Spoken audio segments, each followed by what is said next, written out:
14 number ward रे निर्वाचन प्रचार पर ओह्लैले युव बीजेडी प्रार्थी।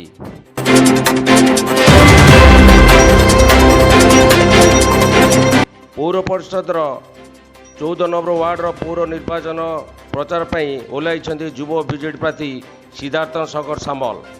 आज दलीय शंख चिन्ह को नहीं वार्ड रे निज कर्मी मान घर घर बुली भोट भिक्षा करने आशीर्वाद नहीं।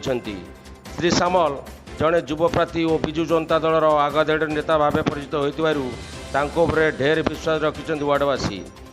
आज्ञा मो ना मधुसूदन राउत मोर 14 नंबर वार्ड बासिंदा मोर ग्राम चोरदा व्यासनगर म्यूनिसिपालिटी बासिंदा अटे। आपन ग्राम रे जो 14 नंबर वार्ड जो युव प्रार्थी ठिया होइछन्ती सिद्धार्थ सामल आपनकर केते भरोसा अछि आ केमती सहमति दउछन्ती आपण? तांको पर हमर पूर्ण सहमति अछि।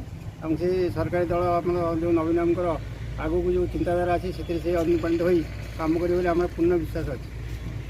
तो आप सिद्धार्थ सामल जीतिए बोले आपन पूर्ण विश्वास अछि? सरकारी दल विगत वर्ष तो जीति थे वर्ष पूर्ण मात्रा जन समर्थन पूरा अच्छी जीति बोले हम पूरा विश्वास अच्छी। श्री सामल निज वार्डर विभिन्न उन्नतिमूलक कार्य तथा समस्त मौलिक सुविधा को घरे घरे पहुँचाइबा को निष्पत्ति नहीं बोली से गणमाध्यम को कहते। सर परिचय देले आपनकर?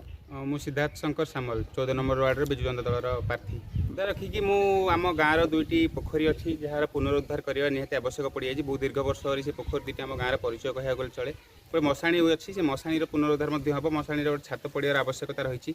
आम गाँव गोटे गेट हबार आवश्यकता रही जहाँ आम युवक को नहीं गुरुजन पर्यटन समस्त गोटे इच्छा आम गाँव गोटे परिचय हम आम गेट निर्माण हम से दिगरे मुझे कार्य करने चाहूँगी। ग्रामवासी मान सहयोग कामना कर ग्रामवासी मान समर्थन मुझे प्रार्थी होती निश्चित आशा कर मत समर्थन देले मुझे सब कार्य गुड़िक पूरण करी और किसी रास्ता गुड़िक तार पुनरुद्धार हम ड्रेनेज सिस्टम नष्ट हो पड़ी बहुत दीर्घ हम जो दीर्घ वर्ष हम तो वर्षा पानी गुड़िक गाँव भितर पशुची से गुरुत्व दे नहीं आशा तो संपूर्ण अच्छी ग्रामवासी आशा भरोसा विश्वास अच्छी ग्रामवासी मत निश्चित ग्रहण करेंगे।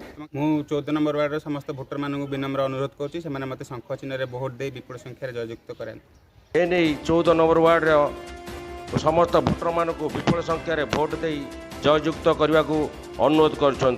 Vyasnagar Pradyumna Kumar Boite News Express Odia.